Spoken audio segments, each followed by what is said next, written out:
possible for you to have 0% recoil effortlessly if you just learn the full foundations of aiming, and the rules I give you in this video will instantly give you better accuracy than everybody else. Rule number 1 is crosshair placement. Now, if you're in a 1v1, normally the person who shoots first is the person who wins the fight, and you might be wondering, how do I make sure that I always shoot first? And that's where crosshair placement comes in. So you always want to make sure that your crosshairs are where you expect the enemies to be. This means that you need to stop looking directly at the floor as you're swinging a corner, because this makes no sense and I see way too many people do it.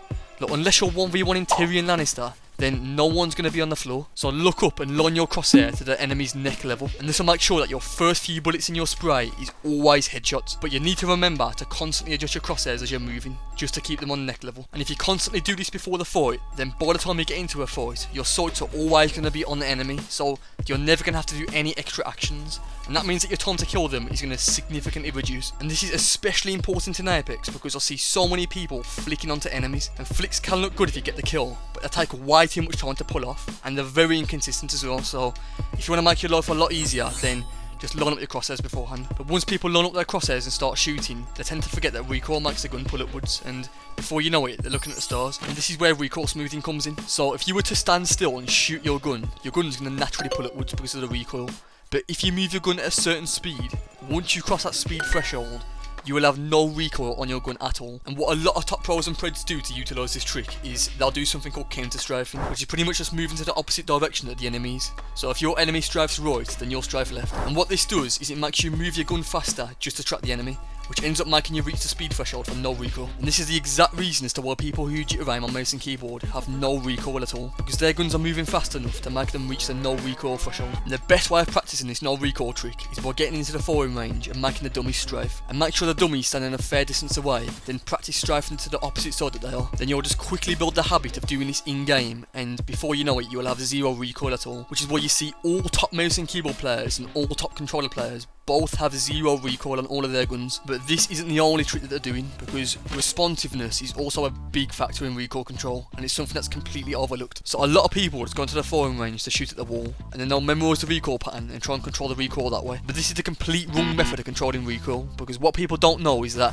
every single spray of your gun has a slight different recoil pattern each time, so it's never 100% consistent, and that makes this method not consistent either. So the best way of controlling recoil with every gun is by responding to the recoil what's currently happening, rather than trying to memorise what you think will happen. And things like input delay and dead zones can be a big factor in your responsiveness to recoil, which means that if you're on controller, then you need to make sure that your dead zone is on the lowest point it can possibly be without having slip drift. And if you're on mouse and keyboard, then polling rate can affect your input delay as well. You can also do things like playing wired and making sure that your Steam input is turned off if you're on PC, which can all be things that affect your responsiveness. But apart from making sure that your settings aren't giving you input delay, another thing that you can do to improve responsiveness is by working on your own reaction time to recoil, meaning that you need to pick up different guns and different sights in every single game and learn to actually respond to random recoil rather than being comfortable with the recoil patterns that you already know. And I know a lot of people like to use the same gun, same sight every single game, but honestly, you're just hindering yourself and you're not improving on your recoil control. But with practice with every sight and every gun, it only makes sense that you'll be able to beam with everything in no time. But even if your gun is beaming and it's not moving at all,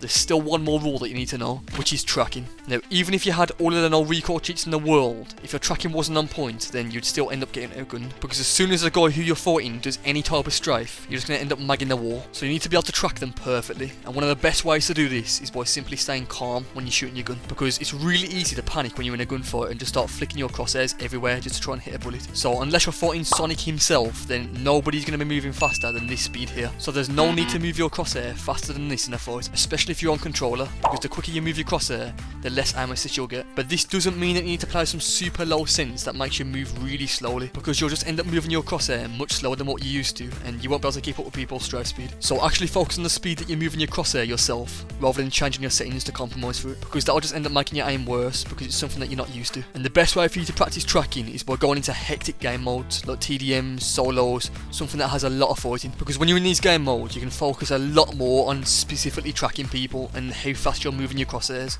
Whereas if you're in a battle royale, you're focusing more on looting and you're not fighting as often either. And you can also 1v1 your friends in the firing range as well and ask them to focus on their strafes whilst you focus on keeping your crosshairs centered onto them. And the more you do things like this, the better you're going to be at controlling your crosshair speed. Now, what if the guy who you're tracking just suddenly changes the speed at which he's moving by either doing something like a movement ability or tap strafing? Then this is where something called IDS flicks becomes useful, because whenever you un-IDS while shooting your gun, your bullets still go in a perfectly straight line for the next half a second, which means that you can use this trick to quickly readjust your crosshair while still hitting all of your shots. But the last thing that you need to focus on with tracking is the range that you're trying to track someone from. You can't be IDSing into someone's face with a 3x, because it'll be more likely that you hit the requeue button than hit the shot. So when you feel that you're too close to fully IDS, just make sure that you're using the IDS flicks trick alongside hip firing, just to make sure that you can track people perfectly up close. But anyway, if you follow all of these 4 rules, then you'll be beaming in no time. And if it's helped you out in any way, then just let me know in the comments. But apart from that, thanks for watching and I'll see you in the next video.